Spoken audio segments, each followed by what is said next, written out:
Allahu Akbar. Allahu Akbar. Hayya ala salah. Allahu Akbar. No, we're gonna talk about everybody today, because I myself, it's very important to me as the chairman, Temple number 19, to assure that we have that we maintain the foundation of the teachings of the Prophet. So you're not. I have a different platform for going in depth with certain thoughts. It's called Sunday School. Every other Sunday for the summer from 7 to 9. Come check us out. But during our Holy Day meeting,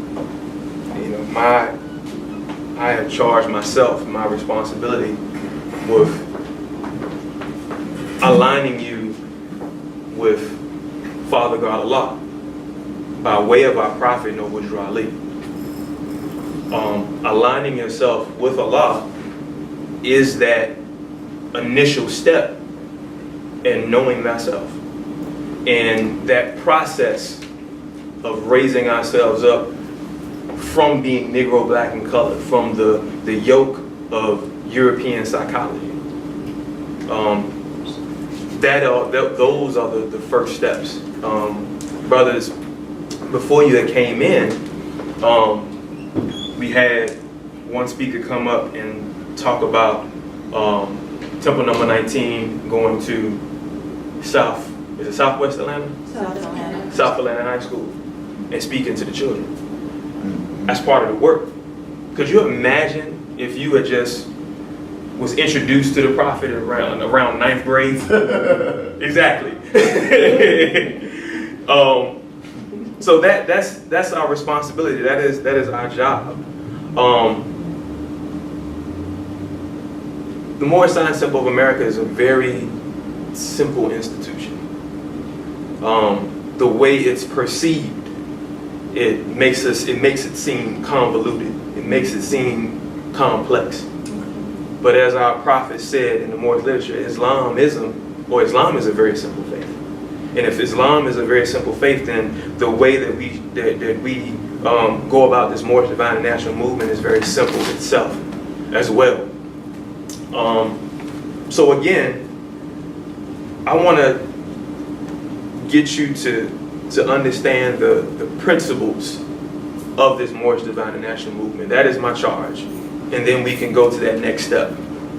Because the movement, it can't move without you. It can't move without consistent members, without consistent sympathizers, without us. It can't move unless we truly act upon the ideal that our conditions can be better. Right? Because I'm going to open up discussion. No, there's no right answer. When do you think the idea of the conscious community began?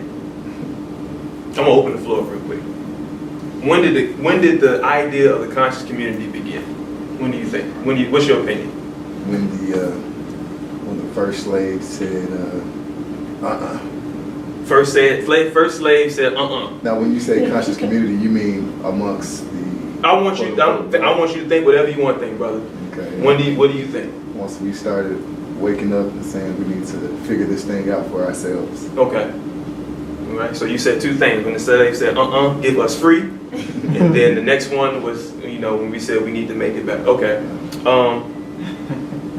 You, Brother Montgomery, when do you think conscious community started? This ideal of Asiatics or so-called blacks being conscious. It started in 1913, brother. All right. Because there's no such thing as a conscious Negro, black, colored, or Ethiopian. Islam. Okay. How about that? Got a fortune, sis? What do you mean conscious? Whatever you want to think. I would say, like the brother said. You can't take this answer. No. So 1913 for like true consciousness, but as far as like the sit down and philosophize and not work consciousness. Maybe like 19, I don't know, like maybe the 80s, the 70s, I don't know when it started, but maybe like 70s, 80s. or Okay. something. All right. Just yes. Okay, I'm gonna get the brother Akil. Brother Akil. Islam. All right. I have to rise up. Yes, you do have to rise. Islam. I rise, giving the highest of praise to Allah, the Father of love, true peace, freedom, and justice, Islam. and the highest of honors to His noble and divine prophet, true Ali. Islam. Islam. I would say that consciousness, in line with Brother Montgomery Bay's idea, I would say that it started even earlier when the Forerunner was doing his making the way. When he came out, or when he thought of or generated the Black Star Line, when he was doing the great missionary works in the Back to Africa, when that thought arose, the Back to Africa arose, I think that in that time was when the conscious community was birthed. Okay. Islam. Repeat that exact question again? When, in your opinion, do you think the ideal of the conscious community began? Of the conscious community. Of the conscious community. Because Oh, I have 1980. well, it says that, the time never was, right? Indeed. There's never been a time when we weren't conscious. Indeed. That's it? All right. Indeed. So why am I asking that question? And he actually alluded to the answer and direction I was going. We have always been conscious. We've always been aware of things that harms us, which makes us advance. Because that goes into civilization. We are the precursor to civilization. So what does it mean to have a civilization? What does it mean? We have a nationality, and we know that nationality is quality of character, etc., etc. But how, so from that quality of character, how do you establish a civilization? All right. So, what'd you say? You did say something. I didn't know if you were asking if it was. I was asking something because you're talking. No, not saying anything. Okay. I would say,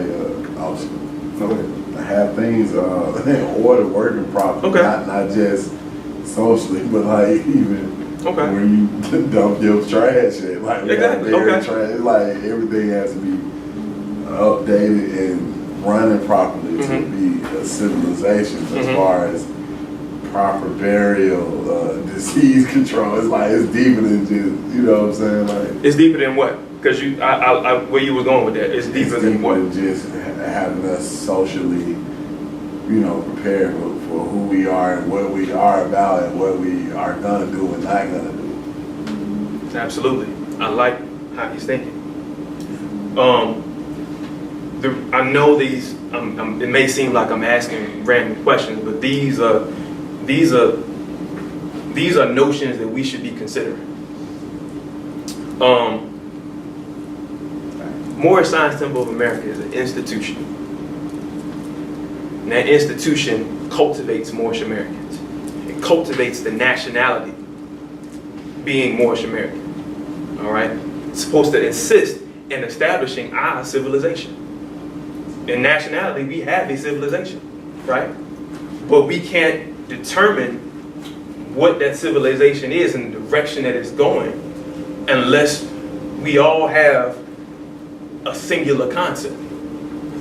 That is the purpose of the Moorish Science Temple of America. That is the reason why we're here.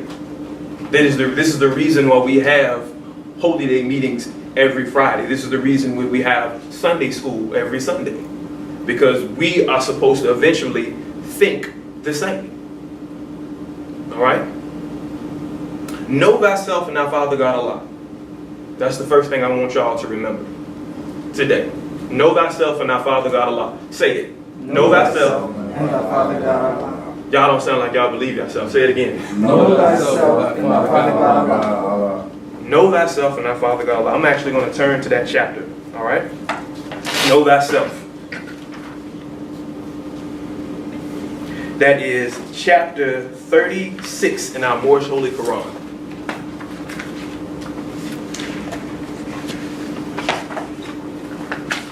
I want to hear Islam when everybody gets to chapter 36. Islam.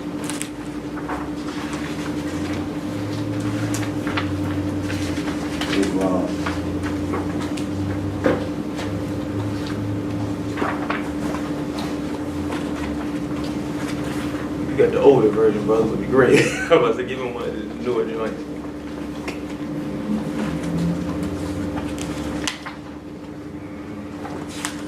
Islam.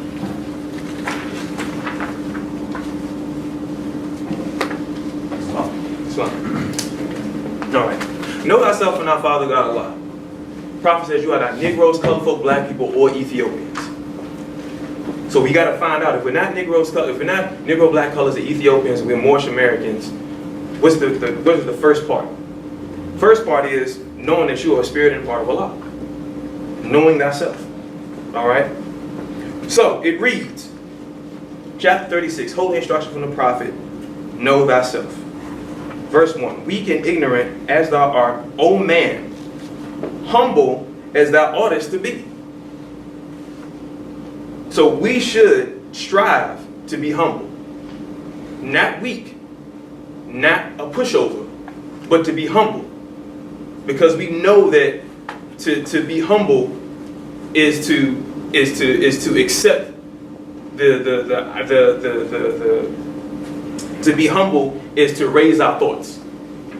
If we're humble, if we keep it in the high, if we can have a discussion, if we can have a debate and not resort to slander, but when we leave, when we separate from that discussion, from that argument, we have an understanding. That means I'm humbling myself, I'm opening myself up to that higher thought, because I don't know if what you're speaking or if us discussing, it could be Allah. It could be Allah, it could be the spirit and part of Allah exchanging and trying to understand. This is from the finite point of view. You understand what I'm saying? It puts things in perspective. O child of the dust, wouldst thou raise thy thoughts to infinite wisdom? Islam. Wouldst thou see the omnipotence displayed before thee? Contemplate thy frame. And then it goes on by saying, fearfully and wonderfully thou art made. Therefore thy creator with all, I'm sorry, I'm going to part myself. Fearfully and wonderfully thou art made. Praise therefore thy creator with awe and rejoice before him with reverence. Who made you? Allah. So now you know how he made you. And then we can go further, because that particular verse, you can reference that verse in Psalms 139. 139 verse 14, part itself. Fearfully and wonderfully thou art made. Wherefore to admire, but that thou mayest adore there and thy creator. That means admire, give Allah reverence for how you were made. So at first, contemplate who you are. Think about that. Think about how you were made. He said fearfully and wonderfully. This is not you coming from slavery. This is not you being Negro, black, and colored. This is not you being that of an object. Right? Wherefore is consciousness reposed on thee alone, and whence is it derived to thee? So where are your thoughts? Are your thoughts alone? No, it is not. It is a group think. You ever heard of that? Group think before? The concept of group think? Why is it that we haven't had any Moorish American group thinks? We haven't had any think tanks. I would say we have. We do? We have. Where is it? Moorish Science Temple of America? Exactly. Islam. All right. So what's the next step? What's the next step of the group think? Action. Action. Let's have I'm them. with it. I'm not working. All right. It says, it is not in the flesh to think. It is not in the bones to reason. The lion knoweth not that worms shall eat him. The ox perceiveth not that he is fed for slaughter. What does that mean? Well, it's just. What's your thoughts? I'm basically about to say the same thing you just said, like with the ox not knowing that this person is, allegedly being nice to him and feeding him is like, setting them up for the kill, or eating them, slaughter. Earlier we were talking about this idea of diversity. And diversity is relative. It has a honest purpose, but in overall society it's relative. Because it's only going to benefit those who are directly involved.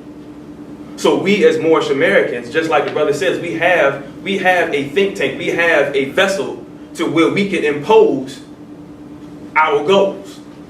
So we have to act on them. It's more than just sitting here on a Friday or on a Sunday. We have to get together collectively and think about, okay, what are the interests of the Moorish Americans as well as the Asiatics out here, because we represent them as well. Because again, if we don't, if our community is not known to what's going on as far as the gentrification, if they're not known that there's certain curriculums that need to be put in schools, there's a certain way that we need to learn so we can be beneficial to our own community. It's a cycle. Because just like earlier today when our Grand Governor and the other members of the Moorish Science Temple of America, or other members of Temple number 19, went to South Atlanta High School, they just got a small piece of it. So now they have to process that. They have to contemplate that. But not only do they have to contemplate that, but they have to combat that with everything else that goes on around them. The prophet said in the Moorish Holy Quran, when ye separate into the world, remember the relation that bindeth you to love and unity. Oh, shit. So it's pretty difficult to remember the relationship when you're going right back out there to the chaos of the world and you get the direct opposite. So how are you keeping in contact with those that have the same mindset as you? Are you just meeting them on every Friday? Are you just seeing them pass off in the streets?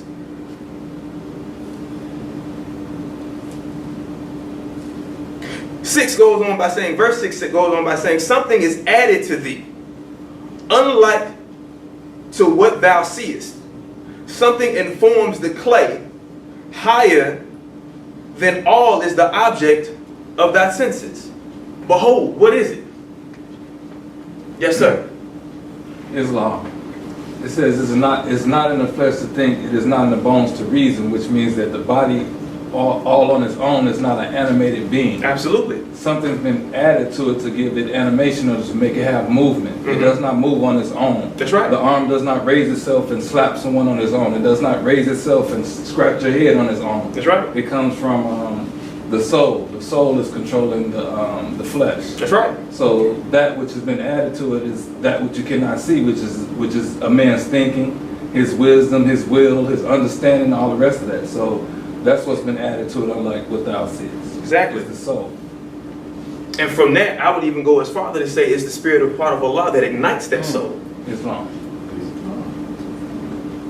That's what we have. That is important. If you don't remember that you are a spirit and a part of Allah, then it's going to be a hard journey for us.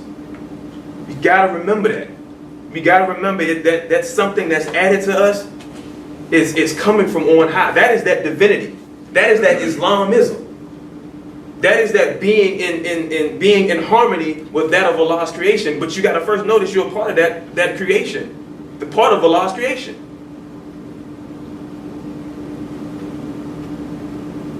It says in verse 7, the body remaineth perfect after it is fled. Therefore, it is no part of it. It is immaterial. Therefore, it is eternal. It is free to act. Therefore, it is accountable for its actions. And that's that spirit, and that's that soul that you were talking about. That's that spirit that we were talking about.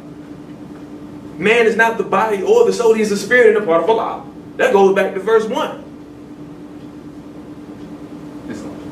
Islam, brother. I just want to come back off of that and add that if you come up on a person that's where that which has been added to the body has fled the body, and say if it's an hour after it's fled the body, and the body is sitting there, the body looks perfect.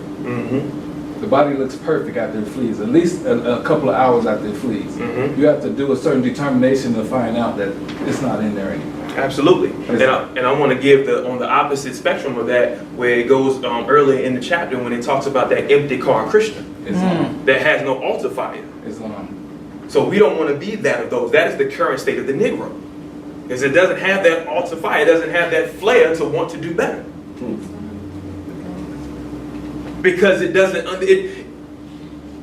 again, the process that it took to get us in this situation, it's going to be a process to get us out. By way of the Moorish Divine and National Movement, without a doubt. But we have to, it's important that we continue to teach our people that movement, to teach it what it is. Because we long for our conditions to be better. But it's frustrating because technically we don't know how to start. And it seems so vast, it seems so overwhelming. Because we don't know, because it's the perception that it's so many things against us.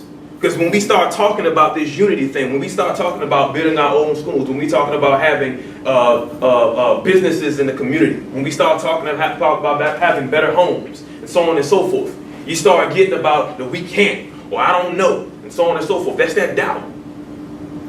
We have to remove that doubt and replace it with will.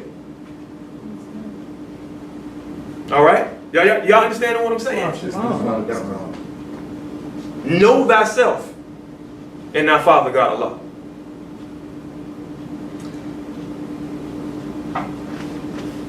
How many of us believe in the law of attraction? All right. How does the law of attraction work? Somebody tell me, how does the law of attraction work? Yes, sir. It's supposed to be simple as whatever you give off is what you get. Okay. If I'm walk in the room and I'm frowning at everybody, I expect y'all to frown back. Okay. If I walk in the room and I'm laughing, smiling, it might make somebody else just automatically laugh and smile. Like, what is he laughing at? Okay. Want to laugh and smile with you. Okay. All right. Anybody else have to add on? We're going to get back to that in a minute. That's very good. That's a very good demo.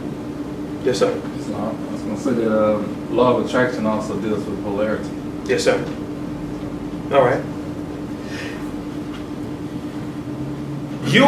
When we talk about the study of stones, a lot of us in the so-called conscious community, we have stones. We have big stones, small stones, stones just hanging just everywhere, about as big as Slick Rick's chain. We got stones. But how do they work? Because those stones are supposed to have an aura with them that is supposed to emit. They're supposed to emit an energy, and that particular stone is supposed to emit an energy what is ever conducive to what we're looking to do. We have a stone that wants to give us prosperity, and we have this big old hunk of chain, the stone, and it's supposed to give off this energy, and this energy is supposed to change ourselves first. It's supposed to change our spirit and our body so we can act a certain way. And then it's supposed to change the things around us. But unbeknownst to us is that quote-unquote stone is really supposed to activate it because it's already in us. The thoughts are already in us. What is it? Is the word placebo? Okay, placebo. When you take the sugar pill and you think that it's gonna make you better. When all along it's a mental thing. So you gotta change. You have to start changing your thought process. So going back to the ideal of civilization, we gotta know that our conditions have to be better. We can't just, when we begin to think, now we gotta think about, okay, well, how is it that I can go from point A to point B? And you have to take it step by step. You can't say, I want my civilization to be better, I want my conditions to be better, if you're not talking to your brother or your sister and saying, look, bro, you can't just be chucking the trash out. You can't be chucking your Burger King or your McDonald's out there out there in the streets and be wondering why you got the Europeans coming in wanting to gentrify. take care of your community. Take care of your home. So this is the process that we have. There's no just, I'm going to get a nationality card and things are just going to happen. So it's a mental process that it's the mental purging that has to take place. And we have to ask ourselves, are we ready for that purging?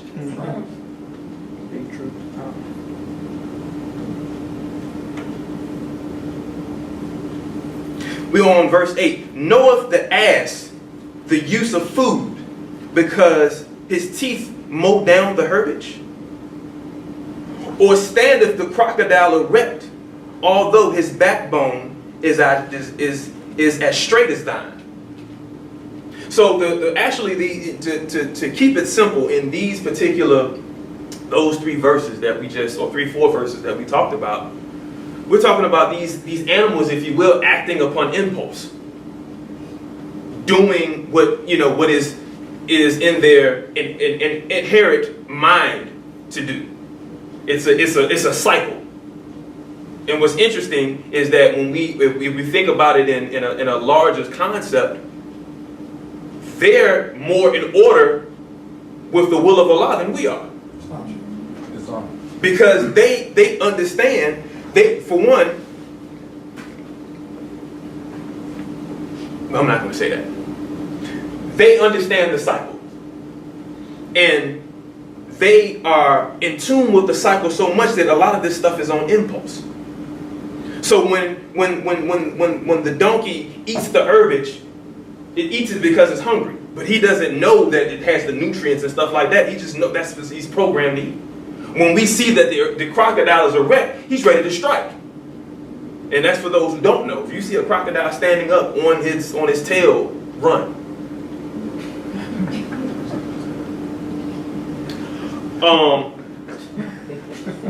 Allah. What you say? Yeah, plus degree on Allah formed thee as he formed these. After them all wert thou created. Superiority and command were given thee overall. And of his own breath did he communicate to thee the principle of knowledge. Those who are in tune with the Passean text in a degree of Adam, what was the first thing that Adam had to do when he was made? Name. He had to name each and everything on this plane of manifest. And that's a Kabbalion degree, actually. For those who know. Islam.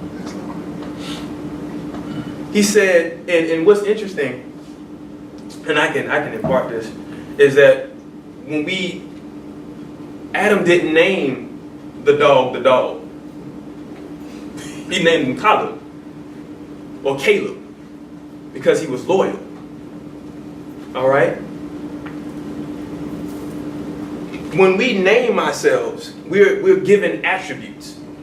We're not just naming stuff just to be getting a name. So it's important that whatever we impart, that spirit, or that breath, or that identity, that it's to be assured that it's the embodiment of that name, of that word, of that breath.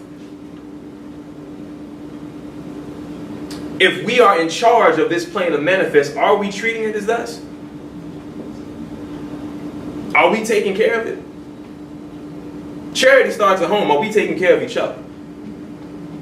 Or are we set tripping? Are we bickering over minor differences? Let me ask y'all a question. What do you think the other nations are doing while we're trying to debate over what school of thought is the best school of thought? I'll give you one answer. They're worrying about how they're going to leave Earth. That's what they're doing. They're talking about space programs and all of that, while we're steady bickering over who has the right knowledge. And what's going to happen is that when they leave the Earth and they leave it to us, how are we going to get it together if we still bickering? Because they're going to be out there on Mars, chilling. But matter of fact, this is exactly what I'm talking about, and I'm going to go back and I'm going to finish off when we say the mindset has to change. So we have to, every waking moment should be a mode of progression. All right. So we have to think about, okay, we need to have our own schools. We need to have our own businesses. We need to have industry overall. And then once we have industry, we have to consider these things that are finite, because wisdom is the notions that are things that are of the lower self, the things that are finite. So if we know that we have to leave a legacy, or we have to go to that next level, then why aren't we as a collective doing that? That means it's a hold-up, it's a hang-up, there's a level of arrested development. And we can all discuss, debate, and discuss overall what are the hang-ups are, but the overall ideal is it needs to stop. Because this is a vicious cycle. So when we adhere to Act 6 of our divine constitution and bylaws and teach our people their nationality and their divine creed, then we have to make sure that we're leaving with them a thought and something that they can come back to. You're not Negro, black, and colored, and then you just walk off. Not only replace it, but show them what it is to be that. I tell you what, going out there, I love this example because it's true. When you go out there to Duraville, do you think the Koreans have public schools? No. You don't think so? You said, do they have? Do they have public schools? If you go out to Duraville, if you go out there in Lawrenceville, you don't think they have public schools? No, they're not homeschooled? I won't say they have public schools, but it's not predominantly, you know, Moorish Americans in the school or what they. Okay, so you think they have? You think they have their own private schools? Nah, I think that it might be full of Koreans and they all live in the area. Okay. They have their own school by default, by them just, you know, to say you're not economically fit to be in this community. Everybody over here house $1 million and up. And it's all Koreans in that community, so they're gonna have their own school by default. Not saying that it's just for Koreans, but you might not be able to get in that school because you don't have their address. You're not on their grid. Okay, and let's deal with that for a minute. Why is that? Do you think that's biased? Do you think that's racist, or do you think that they're preserving their own culture, their own heritage? I believe they're playing economical games, and it's not even games. They have sense enough to work together. They've been doing it for years. They've been doing it for they years. Have sense enough to work together. That's right. To get these $1 million homes or these $1 million positions. Absolutely. So instead of scrutinizing them or blaming them, we should be learning from them. You know, you can learn from your enemies. Exactly. You can learn from your enemies. You can learn from being defeated. This is the geek coming out. How do you think Spider-Man is so successful? He gets his butt kicked time after time, but he learns and he gets better. Because he knows he knows the art of being defeated. He can learn from your enemies. But we don't learn from our enemies. We tuck tail and run. And we hide. And then we just go and then we come back out and then we blame something else. We find something else to blame. It's important to address the problems as they are.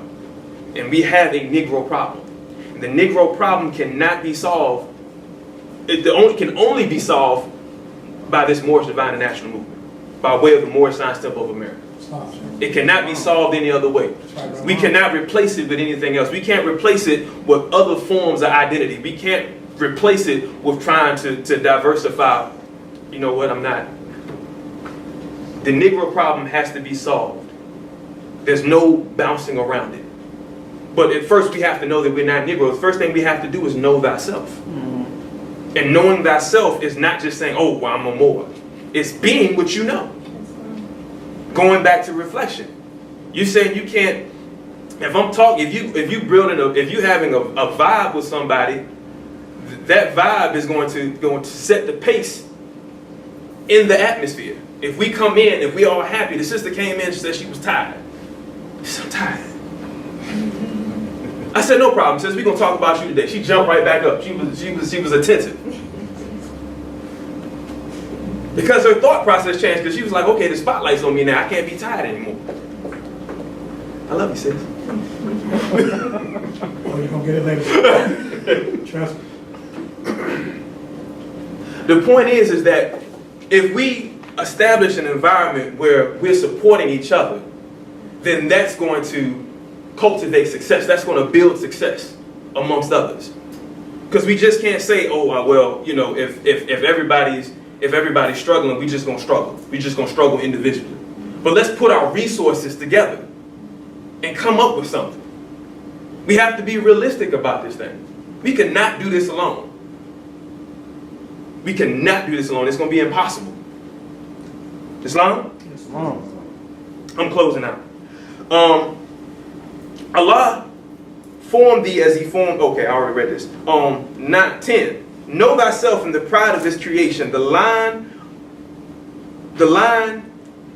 uniting divinity and matter.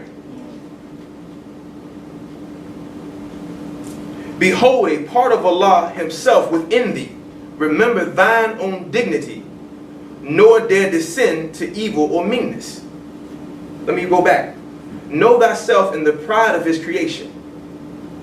The line uniting divinity and matter. What is that line dividing divinity and matter?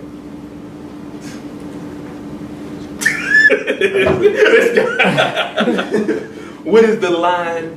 Go ahead. Islam. Our grand governor instructs us that the line uniting divinity and matter is found in the handpress. Okay. What else? What else we got? See, when I put out the jewels, then everybody's, yes, sir. Islam. The line that unites divinity to matter is the soul. Indeed, the soul. I'll try to listen. Did you have a measure, brother? No. Okay, all right. It's the soul. It's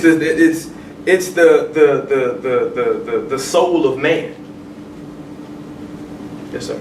Islam. I also want the camel back off the crocodile demonstration. Mm-hmm. It says, "Where standeth the crocodile erect, though his backbone is as straight as thine." Mm-hmm. And in instruction 1, it says, "Contemplate thy frame." Mm-hmm. So it's making a comparative at this point. Mm-hmm. It's saying that the alligator or the crocodile has the same vertebrae system as you, Mm-hmm. but it cannot stand up 90 degrees perpendicular to the square. Islam. You can. That's been added to you, unlike a crocodile. Even though he has the same spine, he doesn't have the ability to stand up and build himself a world. Mm-hmm. Islam. Islam. Work. Wow. And so with that being said, what differentiates that? What can we take away from that? Be able to stand at the 90-degree angle. Act like a man. Act like a man. What does that consist of? Because we can't just be about it. We just can't tell them. We got to be in the process of how, if we're going to get these lessons, we're going to get these keys, if we're going to get these instructions, a man needs a pattern in their life. How does that apply? If I can walk out there right now and he remembers that, and the only thing he remembers is the crocodile stands erect and the 90-degree angle and so on and so forth, what is he going to take away from that? When you take away what I take away from that is Mm-hmm. that when I contemplate my frame, I get thankful and Mm-hmm. I get humble for my thumb and different things that I can use to help my brother and sister. So when I think about my frame and its usefulness, Mm-hmm. that's what I get gratitude for. And I get super thankful for it because in that sense, it's not worthless. Mhm. My thumb is not worthless. Mhm. If I could use it to help my brother or sister, it's not worthless. Mhm. But any other reason, I can't figure out why it's even there. Mm-hmm. So it's there for a reason. It's there for my brother and sister. Islam. A crocodile and other animals, a monkey has a thumb, That's right. but he's never helped me, sir. That's right. That's a demonstration. Indeed. That's a demonstration. Right up there. Yeah, exactly. That's gonna be the quote for the day right there. Yeah, right. Love it. Islam. And so to take along with that, to add on, as a man, we have to make sure that we have good standing character. That's that upright, that's that 90 degree. Islam. That's the degree of that compass and that square. Right? Islam. That's what we're talking about. So when I go out there as a man, I have to make sure that I'm bound by my word, that my word is my bond. I have to make sure that if whatever I say, I'm going to do it. I'm going to make sure I provide for my family and my community. I'm going to make sure that I'm conscious of those things and do those things that make myself better and my community better. All right? goes on by saying, last two instructions. No, the last instructions. Who planted the terror in the tail of the serpent? Who clothed the neck of the horse with thunder? Even he who hath instructed thee to crush one under thy feet and to tame the other to thy purpose. Control. We are the masters of this plane of manifest. So what he's saying is that, let me go back. Who planted the terror in the tail of the serpent? Who clothed the neck of the horse with thunder? All right. Job 39:19. All right. When we talk about clothing the horse, or who clothed the neck of the horse, we're talking about how you're able to, for one, to tame the horse, how you're able to instruct the horse, how even the slightest sound of the horse causes it to waver. That thunder is translated actually as that fear or that terror. So what he's saying is that if there's who gives you the power to change your condition, because you have who planted the terror in the tail of the serpent. That was Allah who planted the terror, who enabled the terror, or who enabled the serpent to strike, to the venom, or so on and so forth. All right, but he's saying also who clothed the neck of the horse with thunder. So you have this foe, if you will, and then you have this thing that you have to protect. And then he says Allah has given you or instructed you to crush under thy feet with one and to tame thee with the other. So you have the power to crush your foes or your enemies or those who oppress you, and that could even be as simple as yourself, and to tame thee. So in other words, you have that power and that ability over these things. You can tame the horse. You can instruct them. If it wasn't for the horse or the camel, we wouldn't be able to move from A to B in ancient times. We would be walking. And now we have modern day horses and camels. Islam. But we have that ability. We have that power. The purpose of knowing thyself is knowing the power that we have. Because being Negro, black, and colored states that we don't have power. The power is given to those who gave us the name. And for those that whoever has given you that name doesn't want to give you that power back, so he's not going to tell you who you are. Our prophet had to tell us who we are. That was his charge. And now that we know those lessons, now that we have that power, now that we have that force, we can exert that power. Islam? So, I had another demonstration, but for the sake of time, I'm going to yield the floor to our next speaker. Do we have any questions or add-ons? All is well? Know thyself and thy Father God Allah. Remember that. Islam, brother. I'm sorry, I have one more point to add. Yes, sir. Just closing out, it says thrice blessed is the man that has ransomed himself from the lower self, or crushed the lower self up under his feet. Indeed. And that's a comparative that I like to make, that we're going to crush the carnal self or the lower self under their feet, and we're going to tame the higher self of the soul to our purpose. That's right. We're going to direct this course to our actions, to the actions that we want it to take. So, Indeed. Islam. Indeed. We have the power, family. We have that ability to make that change. But I'm saying it out of my mouth, and it's going to y'all. But are y'all going to believe that? When we lower the meeting, you go out there again to the cares of the world. What are you going to remember from that? What are you going to take away from that? What are we going to implement from that? As much as I like to talk, it's my duty to impart words of wisdom to you, and it's your duty to heed to that wisdom and use that to a certain extent to your daily life, with you being a more Samaritan. Islam? All right.